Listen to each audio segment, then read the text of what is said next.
Respecto a las prácticas pedagógicas, Miss Marjorie, quisiéramos saber cómo planifica usted sus clases.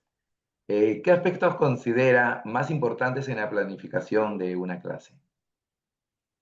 Bueno, dentro de lo que son las clases o las sesiones de aprendizaje, más que nada, y nos vamos a centrar un poquito, es muy importante, en principio, basarnos a las competencias, a las capacidades, en este caso de cada ciclo escolar, de cada ciclo, ¿no? De acuerdo a qué grado uno como maestro está enseñando. Pero debemos partir desde ahí. Porque si tenemos claras las competencias y las capacidades que están establecidas en el currículum, vamos a poder trabajar acorde a tanto a las necesidades como también a la edad del estudiante. Ahora, un punto importante que sí, muy aparte que nosotros podamos tener un estándar de aprendizaje, es importante conocer el contexto de nuestros estudiantes. Hablando de un contexto social, también es importante conocer un poco de nuestros estudiantes. Nosotros cuando empezamos con nuestra etapa diagnóstica, nosotros vamos conociendo, ¿no? No solamente en lo académico, sino también de forma personal también. Y es allí que nosotros observamos pues aquellas necesidades que ellos tienen. Con esto, nosotros vamos a empezar a realizar ciertas metas, ciertos límites también, y empezar a realizar nuestras sesiones, ¿no? Nuestras clases con un propósito, con una finalidad.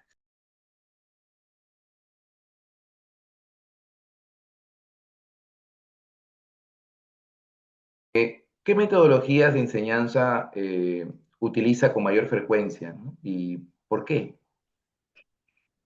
Eh, Algo que suelo utilizar bastante es el enfoque activo, ¿no? El enfoque activo y el ABP, el aprendizaje basado en proyectos.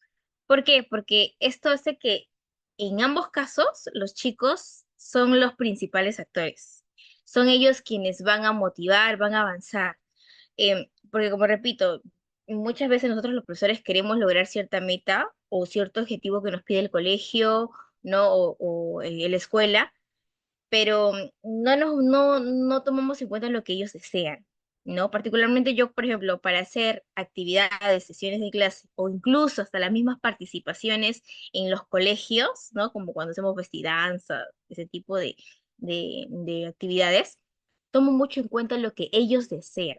Entonces, yo sí o sí trabajo en el foco activo, que es en base a lo que ellos van, cómo van a actuar, qué es lo que quieren, y el aprendizaje basado en proyectos, porque eso me permite que todas las áreas se integren y de alguna manera los chicos puedan seguir aprendiendo sin perder los aprendizajes ya adquiridos. ¿Cómo adapta sus clases cuando nota que los estudiantes tienen... Que requiero que haya estudiantes que trabajen con material concreto, o hay estudiantes que trabajan pues ya con otros tipos de materiales más sensoriales, con mayor énfasis allí, otros que trabajan con lecturas también. Al mismo tiempo, se puede hacer eso, ¿no?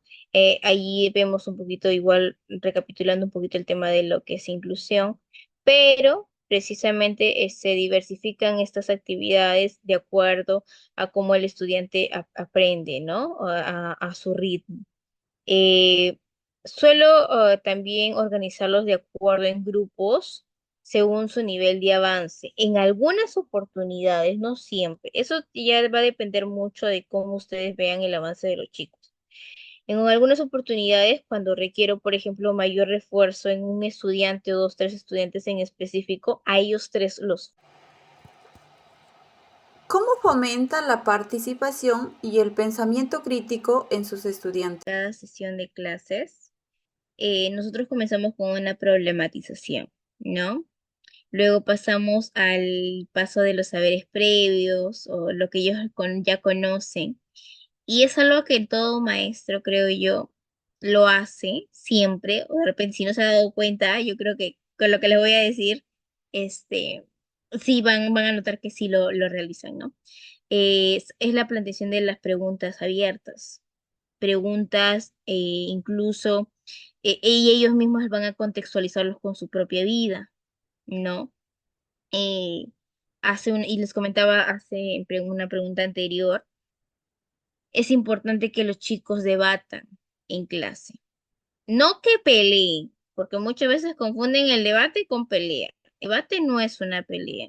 El debate es una conversación donde se defienden dos posturas diferentes, pero se defienden con sustento. Y eso es lo que yo les digo siempre a los chicos. Si me vas a decirme algo, dímelo, pero ¿por qué?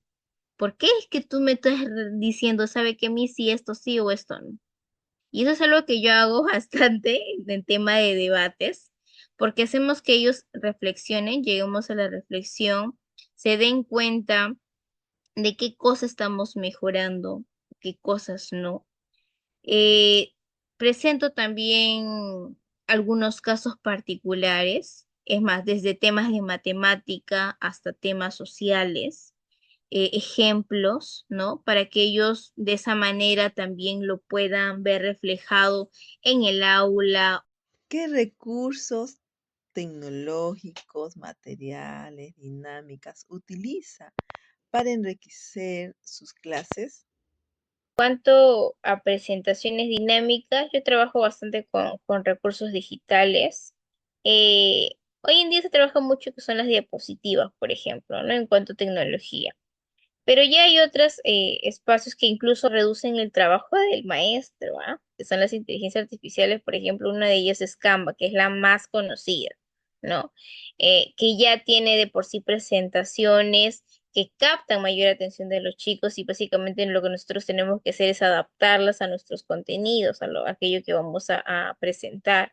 ¿No? Entonces, de esa manera también, por ejemplo, de repente puedes hacer un tema de matemática, pero puedes involucrar a Mario Bros. Pero es que tiene que ver, pero es algo que a los chicos, por ejemplo, ahorita les llama la atención, o los famosos capibaras, ¿no? Entonces, es algo que captan de esa manera. Voy a captar la atención de mi estudiante, pero voy a llegar a que ellos aprendan y comprendan el tema del día, ¿no? O el propósito de la clase. Sí trabajo también con videos de acuerdo a su edad, y eso es algo que es importante porque a veces queremos darles el contenido, queremos que aprendan, pero les colocamos videos, por ejemplo, de 5, 10, 15 minutos y es demasiado. O sea, los videos tienen que ser cortos, reducidos, precisos y de acuerdo, también es muy importante ver el tema visual. Yo, por ejemplo, no le voy a presentar a un niño de sexto grado un dibujito de infantil. No puedo hacer eso. Porque no le va a llamar la atención. Va a decir, ay, otra vez. Va a decir, ¿no? Porque ya están acostumbrados y ya lo han visto cuando eran más pequeños. Entonces yo tengo que utilizar otro. Es más, hasta la tipología al momento de la escritura. Hasta eso es importante. Aunque no lo parezca, es importante. Suelo trabajar, por ejemplo, con los primeros grados letra ligera. ¿Qué corriente pedagógica considera que guía principalmente su práctica docente? Sí, yo considero que va un poquito más, siempre se trabaja un poquito de todo en realidad, pero más me enfoco en lo que es el constructivismo. ¿Por qué? Porque hago que el estudiante sea propio del conocimiento, sea partícipe de ello, no solamente se quede con un contenido, sino que mediante este proceso de interacción, de trabajo en equipo, de experiencias, ellos puedan ir mejorando y aprendiendo y propiciando que también esta curiosidad de seguir aprendiendo, ¿no? No solamente aprender por aprender, sino aprender para mejorar. Entonces, yo sí me quedo con esta corriente porque considero que es importante que el estudiante, que ¿Por requiero qué que se haya estudiantes que identifica ¿Cómo con trabajen estas con dos material clases concreto. cuando nota que Como los les estudiantes comentaba, tienen Hay diferentes estudiantes que ritmos o promueve trabajan, puede estilos mucho de el ser con otros aprendizaje aprendizaje? tipos de significativo, materiales más ¿no? El rol sensoriales que o tiene, ¿Cómo mayor adapta el sus rol no clases solo cuando centro, nota otros que que los trabajan sino más estudiantes tienen activo durativo. en el diferentes estudiante? ritmos o No estilos de solamente yo Al aprendizaje? quiero que mi mismo estudiante tiempo, simplemente se se siente y me puede hacer eso. escuche, sino que ¿no? él Ahí realmente vemos sea el cuando que se nota que active los y diga, ah, no, estudiantes yo tienen tengo que hacer esto, ¿no? O diferentes sea, ritmos tengo o que estilos de mejorar. ¿Qué es lo que me aprendizaje. falta? se diversifican Entonces, estas de esta actividades manera, de yo voy acuerdo a ¿Cómo hacer adapta que a mi sus cómo el estudiante, por clases estudiante ejemplo, cuando nota recupere que aquellos los saberes estudiantes a que tienen su ya conocía, diferentes pero que de ritmos o repente no estilos de recordaba? Suelo aprendizaje? Los también saberes organizarlos previos. de Y hablamos acuerdo de los en saberes previos, que grupos siempre ¿Cómo según adapta trabajamos su en sus nivel nuestras de clases. clases avance. En cuando nota algunas que los Hacemos que los oportunidades estudiantes estudiantes tienen reflexionen. diferentes ya va a ritmos ¿Qué depender o cosa mucho de estilos necesito de cómo mejorar? ustedes aprendizaje? vean el Estoy avance del avanzando, que no equipo. estoy avanzando. En algunas No, estoy oportunidades apoyando a ¿Cómo mis adapta requiero, sus por compañeros ejemplo, desde clases mayor cómo cuando esfuerzo desde nota la que los misma de nuestros estudiantes tienen estudiantes en parte diferentes específico. conductual. A ritmos ellos o tres No, estilos de grupos que aprendizaje? estoy requiero haciendo, que ellos como bien lo que decías hace un trabajen con momento, que material ellos desarrollen la concreto ¿Cómo autonomía, adapta sus o que ellos clases cuando mejoren. hay nota que los estudiantes que estudiantes trabajan tienen pues ya con... diferentes... ¿Por qué se identifica con esa corriente pedagógica? Como les comentaba, promueve mucho el aprendizaje significativo, ¿no? El rol no solo centro, sino activo que tiene el estudiante. No solamente yo quiero que mi estudiante simplemente se siente y me escuche, sino que él realmente sea el que se active y diga, ah, no, yo tengo que hacer esto, ¿no? O sea, tengo que mejorar. ¿Qué es lo que me falta? Entonces, de esta manera, yo voy a hacer que mi estudiante, por ejemplo, recupere aquellos saberes que ya conocía, pero que de repente no recordaba. Los saberes previos. Y ya hablamos de los saberes previos, que siempre trabajamos en nuestras sesiones. Hacemos que los estudiantes reflexionen. ¿Qué cosa necesito mejorar? ¿Que estoy avanzando? ¿Que no estoy avanzando? ¿No? Estoy apoyando a mis compañeros desde la misma parte conductual, ¿no? Estoy haciendo, como bien lo decías hace un momento, que ellos desarrollen la autonomía, que ellos mejoren. ¿Qué aportes de otras ciencias como la psicología, la sociología o las neurociencias considera usted importante para fortalecer la educación actual? Los aportes de la neurociencia o neuroeducación, yo considero que ayudan bastante en lo que es la comprensión para el cerebro netamente de un pequeño, ¿no? Vamos a aprender un poquito de cómo es el proceso para poder comprender desde la parte cerebral de nuestros pequeños y con ello poderles enseñar, ¿no? Para poder trabajar diversas estrategias. Ahora, me mencionaron también el tema de psicología. Se trabaja mucho psicología en educación en realidad. Por ejemplo, en la escuela donde yo trabajo, tenemos apoyo y soporte psicológico. Y el tema psicológico es básicamente el trabajo de las emociones. Es en eso en lo que se concentra, en el autocontrol de los estudiantes, porque a veces de dar contenido, de dar enseñanzas, prácticamente también tenemos que enseñarles a ellos a cómo portarse, a cómo controlarse. Entonces, ustedes también conozcan un poquito más la perspectiva de psicología. Y es importante que si un profesor no tiene autocontrol de emociones, no conoce de ello, muy difícil que pueda hacer frente a situaciones de estudiantes. Aunque no le parezca, por muy adulto que sea, si no tiene eso, no se va a poder dar solución. ¿Qué papel juega la colaboración con otros docentes en su desarrollo profesional? Que seguramente van a escuchar o lo han escuchado. Se habla de trabajo colaborativo, el trabajo docente, eh, pero no se suele dar. Seguramente ya hay eso, yo les doy un ejemplo concreto. Dentro de las escuelas siempre hay un plan de trabajo o las planificaciones anuales o cuando hay, por ejemplo, las reuniones técnicos-pedagógicas. Y se hacen, ¿no? Presentaciones donde los profesores plasman sus sesiones de clase, deben compartir, ¿no? O los grupos de interaprendizaje, los GIA. Es un tema que yo he hecho en mi maestría acerca, he hecho una tesis sobre los grupos de interaprendizaje. Particularmente yo he observado en los lineamientos, en los documentos de mi institución, menciona, por ejemplo, los GIA, que son los grupos de interaprendizaje, y los CAP, las comunidades de aprendizaje, que básicamente en ambos lo que se busca es que entre maestros aprendan, compartan sus saberes, compartan. ¿Qué importancia le da a la formación continua en su carrera docente? Yo acabé, yo les digo esto a ustedes por experiencia. Si es que ustedes acaban la carrera, No es que ya tengo mi grado, mi título, mi licenciatura, mi bachiller, lo que ustedes vayan a tener al acabar. No se trata de con eso me quedo. No. Nosotros nos debemos capacitar, asistir a congresos de forma constante, seguir estudiando.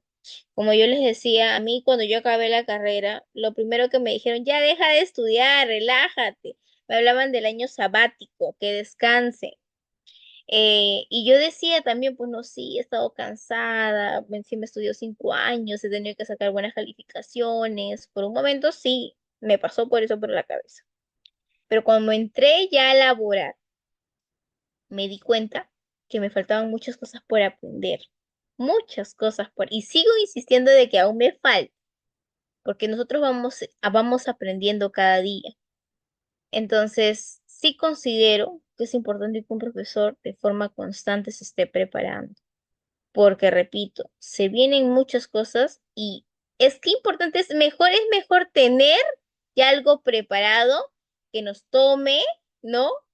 Así, como un baldazo de agua fría y diga, ¿ahora qué hago? Porque yo no le puedo dar solución, si yo no estoy preparado, ¿cómo hago? Entonces ya tengo que hacer frente a la situación. Entonces sí considero que es importante que los maestros nos preparemos. Yo les invito. Miss Marjorie, ¿qué la motivó a ser docente? La verdad, yo desde muy pequeña quise ser maestra al ver el ejemplo de mis maestros.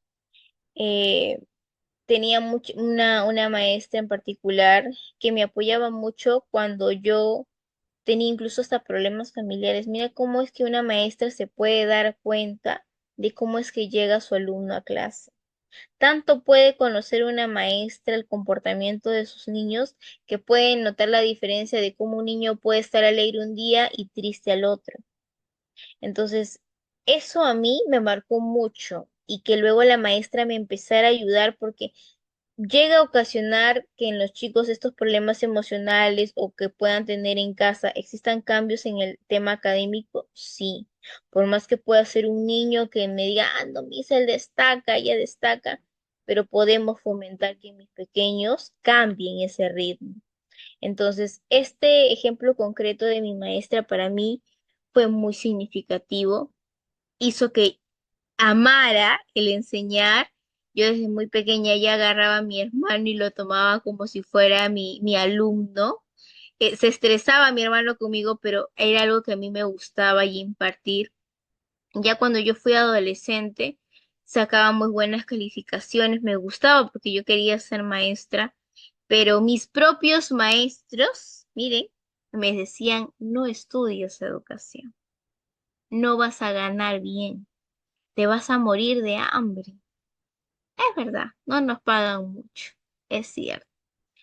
Pero más que una paga, nosotros nos llevamos la satisfacción de tener seres humanos llenos de valores, llenos de principios, llenos de enseñanzas que quieren compartirlo, expresarlo. Yo estoy muy contenta, la verdad, yo estudio por vocación. Miss Marjorie, en este tiempo que tiene siendo docente, ¿qué es lo que más le satisface de su profesión? Esa palabrita cuando dicen, mil, ya lo hice, ya lo logré, es algo muy significativo para nosotros como maestros, porque muchas veces no ven el trabajo que nosotros realizamos. O se dicen, no, ustedes solamente trabajan 8 horas, 7 horas, 6 horas, y el que es maestro sabe que eso no es verdad. Nosotros no solamente vamos y nos sentamos o hacemos una presentación de clase. Antes de asistir a una clase preparamos sesiones de aprendizaje, preparamos rúbricas, lista de cotejo, vemos muy aparte si es que los chicos ya en aula trajeron o no trajeron materiales, estamos viendo si es que no les falta algo, si no les pasa algo, si no se sienten mal. Entonces, ante todas esas dificultades y muy aparte que un docente también tiene vida personal, también siente, también es un ser humano, también puede tener la capacidad de decir, ¿saben qué es? También estoy cansado, estoy cansada, tengo sueño, estoy agotada. Tiene, o sea, es un ser humano. Pero el tan solo oír decir a tu niño, mis gracias, he aprendido esto, toda esa acumulación se te quita, porque sabes que estás logrando que tu estudiante haya obtenido una mejora, se sienta confiado, sienta que lo puede todo, ¿no? Porque con ese sentir vamos a hacer que ellos mejoren cada día, sigan aprendiendo, se sigan fortaleciendo y sentimos pues ese crecimiento humano de ellos, ¿no? Y también de nosotros. Y les repito, no solamente nos centremos en lo académico, sino también en cómo ellos se sienten y cómo pueden percibir las situaciones, ¿no? Y creo que esa es la mayor satisfacción para un profesor y que de acá a unos años usted vea que ya no es Pepito, mi niño inquieto, o Juanito, mi niña que a cada rato paraba hablando con Marianita, sino que tengamos abogados correctos, maestros que enseñen con paciencia, ingenieros que trabajen de manera correcta, congresistas que hagan leyes a favores de realmente del pueblo. Entonces, es ahí qué bonito es ver ello, ¿no? Y eso creo que es una satisfacción que a un maestro nunca se le va a quitar. Muchas gracias por su movilidad, por compartir sus experiencias. De verdad que nos llevamos muchos aprendizajes de esta conversación y bueno, que tenga una linda noche, que Dios la bendiga. Y muy agradecido y hasta una próxima oportunidad. Vamos a tomar en cuenta sus palabras y queda abierta para una próxima entrevista. Pues muy bien, muy agradecido, de verdad, por este tiempo que se ha dedicado a nosotras. Que Dios la Claro que bendiga. sí. Buenas noches. Gracias.